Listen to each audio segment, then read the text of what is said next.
اعوذ باللہ من الشیطان الرجیم بسم اللہ الرحمن الرحیم۔ شروع اللہ کے نام سے جو بڑا نہایت رحم کرنے والا ہے۔ آج ہم ذکر کریں گے کہ حضرت آدم علیہ السلام سے پہلے دنیا میں کون سی مخلوق آباد تھی۔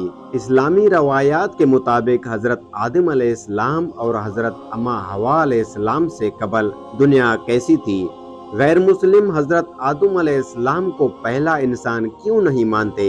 ان تمام سوالات کے جوابات جاننے کے لیے ویڈیو کو آخر تک لازمی دیکھیے۔ دوستوں، حضرت آدم علیہ السلام سے قبل دنیا میں آباد مخلوقات کے بارے میں مختلف نظریات پیش کیے جاتے ہیں۔ عیسائی اور یہودی سائنسدانوں کی تحقیق کے مطابق آدم علیہ السلام سے قبل زمین پہ ڈائناسورز آباد تھے اور انسانوں کی آبادی کے بعد ان کی نسلیں ختم ہونے لگیں۔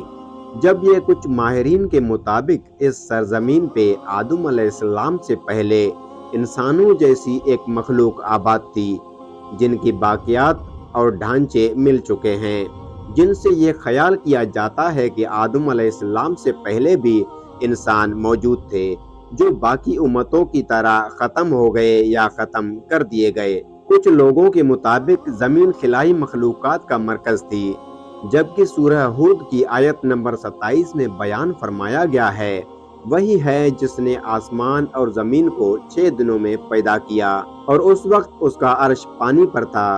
اس آیات کے مطابق حضرت آدم علیہ السلام سے پہلے زمین پر پانی موجود تھا۔ قرآن پاک نے اس حوالے سے کسی بھی مخلوق کی طرف اشارہ نہیں کیا۔ اس سے متعلق لوگوں نے حضور کریم صلی اللہ علیہ وآلہ وسلم سے سوال کیا، اے اللہ کے رسول صلی اللہ علیہ وآلہ وسلم، حضرت آدم علیہ السلام سے پہلے کیا تھا؟ آپ علیہ السلام نے فرمایا، صرف اللہ تھا، نہ اوپر ہوا تھی نہ نیچے، اور اللہ کا عرش پانی پر موجود تھا، اور اللہ تعالیٰ نے قلم کو وجود میں آنے کا حکم دیا اور اس سے کہا کہ لکھ، اور اس طرح انسانوں کے آنے سے 50,000 سال پہلے ہی ہر چیز اور تمام مخلوقات کی تقدیریں اور ان کے بارے میں لکھ کر لوح محفوظ میں محفوظ کر دیا گیا۔ ناظرین گرامی، اس طرح بخاری شریف میں آتا ہے کہ ایک مرتبہ حضور پاک صلی اللہ علیہ وآلہ وسلم کے پاس یمن سے ایک وفد آیا اور کہا کہ ہمیں آپ صلی اللہ علیہ وآلہ وسلم سے علم لینا ہے۔ آپ علیہ السلام ہمیں بتائیں کہ حضرت آدم علیہ السلام سے پہلے زمین پر کیا تھا؟ آپ علیہ السلام نے فرمایا، کچھ بھی نہیں، صرف اللہ تھا اور اللہ کا عرش پانی پر تھا اور لوح محفوظ میں قلم سے لکھ کر سب محفوظ کر دیا گیا تھا۔ حضرت ابو ہریرہ رضی اللہ تعالی عنہ سے روایت ہے کہ جب حضرت محمد صلی اللہ علیہ وآلہ وسلم سے دنیا میں چیزوں کے آنے کی ترتیب پوچھی گئی تو آپ نے میرا ہاتھ تھاما اور کہا کہ اللہ نے دنیا کو جب بنایا تو اس کی ترتیب کچھ یوں تھی: ہفتے والے دن مٹی پیدا کی، اتوار کو پہاڑ، پیر کو درخت، منگل کو تکلیف، بیماریاں اور مسائل، بدھ کو نور اور جمعرات کو چوپائے اس زمین پر پھیلا دیے گئے، اور جمعے کے دن عصر سے رات کے درمیان حضرت آدم علیہ السلام کو پیدا کیا گیا اور جنات کو آگ سے 2000 سال پہلے ہی پیدا کر دیا گیا تھا۔ اس طرح یہ دنیا وجود میں آئی اور حضرت آدم علیہ السلام زمین پر آئے، اس کے بعد انسانوں کی نسلیں چلی۔ ایسے ہی اللہ تعالیٰ نے زمین پر انسانوں کو دیا ہوا وقت ختم کر دینا ہے، جیسے یہ دنیا بنی ویسے ہی ختم کر دی جائے گی۔ بے شک یہ بات تو ہم سبھی جانتے ہیں کہ حضرت آدم علیہ السلام کو پیدا ہوئے بہت عرصہ گزر چکا ہے اور خدایا بزرگوں برتر نے انسان حضرت آدم علیہ السلام کو زمین پر اپنا پہلا انسان بنا کر بھیجا۔ لیکن سوال یہ پیدا ہوتا ہے کہ حضرت آدم علیہ السلام سے پہلے بھی انسان اس دنیا میں موجود تھے۔ اس حوالے سے اگر قرآن مجید کی تعلیمات کو دیکھا جائے تو اللہ تبارک و تعالیٰ نے قرآن مجید میں ارشاد فرمایا، میں زمین پر اپنا پہلا خلیفہ بنانے جا رہا ہوں، جس کے بعد حضرت آدم علیہ السلام کی تخلیق ہوئی۔ قرآن کی روح سے حضرت آدم علیہ السلام ہی دنیا کے پہلے انسان ہیں۔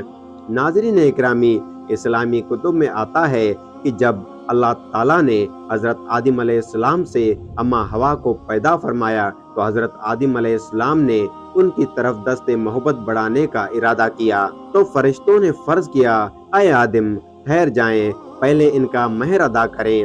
تو آپ علیہ السلام نے فرمایا ان کا مہر کیا ہے؟ فرشتوں نے کہا ان کا مہر یہ ہے کہ آپ ہمارے سردار حضرت محمد صلی اللہ علیہ وآلہ وسلم پر 3 یا 10 مرتبہ درود پاک پڑھیں۔ چنانچہ حضرت آدم علیہ السلام نے درود پاک پڑھا، فرشتوں نے گواہی دی اور آپ علیہ السلام کا اما حوا سے نکاح ہوا۔ اس بات سے ثابت ہوتا ہے کہ نبی اکرم صلی اللہ علیہ وآلہ وسلم ہر چیز کے لیے وسیلہ ہیں، یہاں تک کہ اپنے والد حضرت آدم علیہ السلام کا وسیلہ ہیں۔ اللہ پاک نے زمین و آسمان بنانے سے پہلے فرشتوں کو پیدا فرمایا، پھر جنات کو آگ کے شعلے سے پیدا کیا گیا اور ان کے بعد انسان کو پیدا کیا گیا۔ سب سے پہلے انسان حضرت آدم علیہ السلام ہیں اور آپ علیہ السلام پہلے رسول بھی ہیں جو شریعت لے کر اپنے اولاد کی جانب بھیجے گئے۔ حضرت آدم علیہ السلام کے پہلے خلیفہ ہیں، جیسے کہ سورہ بقرہ آیت نمبر 30 میں ارشاد ہوتا ہے، اور یاد کرو جب تمہارے رب نے فرشتوں سے فرمایا کہ میں زمین پر اپنا نائب یعنی خلیفہ بنانے جا رہا ہوں۔ اس آیت کی تفصیل ہے کہ خلیفہ اسے کہتے ہیں جو احکامات جاری کر لے اور دیگر اختیارات میں نائب ہوتا ہے۔ اگرچہ تمام انبیاء اکرام اللہ تعالیٰ کے خلیفہ ہیں، لیکن یہاں خلیفہ سے مراد ہے حضرت آدم علیہ السلام ہیں۔ دوستو، یہ بات آپ جانتے ہی ہوں گے کہ اللہ پاک نے حضرت آدم علیہ السلام کو بغیر ماں باپ کے مٹی سے پیدا فرمایا۔ اللہ پاک نے حضرت جبرائیل علیہ السلام کو حکم دیا کہ زمین سے مٹی لے آؤ۔ حضرت جبرائیل علیہ السلام نے زمین سے مٹی اٹھائی چاہی تو زمین نے اس کا سبب پوچھا تو آپ نے سارا واقعہ بیان کیا۔ اس پر زمین کہنے لگی میں خدا کی پناہ چاہتی ہوں اس بات سے کہ مجھ سے کچھ کم کیا جائے۔ حضرت جبرائیل علیہ السلام بغیر مٹی لیے واپس لوٹ آئے اور عرض کیے اے میرے رب، زمین نے تیری پناہ مانگی تو میں تیرے پاک نام اور عزت کا ادب کرتے ہوئے واپس آ گیا۔ تو اللہ پاک نے حضرت میکائیل علیہ السلام کو بھیجا تو زمین نے پھر سے پناہ مانگی، جس پر حضرت میکائیل علیہ السلام بھی واپس آ گئے۔ پھر اللہ نے حضرت اسرافیل علیہ السلام کو بھیجا تو زمین نے پھر سے پناہ مانگی، آپ بھی واپس آ گئے اور وہی فرمایا جو زمین نے کہا۔ پھر اللہ پاک اسرائیل علیہ السلام کو بھیجا تو زمین نے کہا اللہ کی پناہ مانگتی ہوں، مجھ سے مٹی نہ اٹھا۔ حضرت اسرائیل علیہ السلام نے فرمایا اللہ کی پناہ میں ان کا حکم پورا کیے بغیر کیسے واپس چلا جاؤں؟ چنانچہ آپ نے مٹی اٹھائی اور بارگاہ الہی میں پیش کر دی۔ تو اس طرح اللہ پاک نے روح قبض کرنے کا کام بھی حضرت اسرائیل علیہ السلام کو ذمہ لگایا کہ جب اللہ پاک کا حکم آ جائے تو مٹی کو واپس لے آنا، چاہے باقی کی مٹی روتی رہے تو روتی رہے۔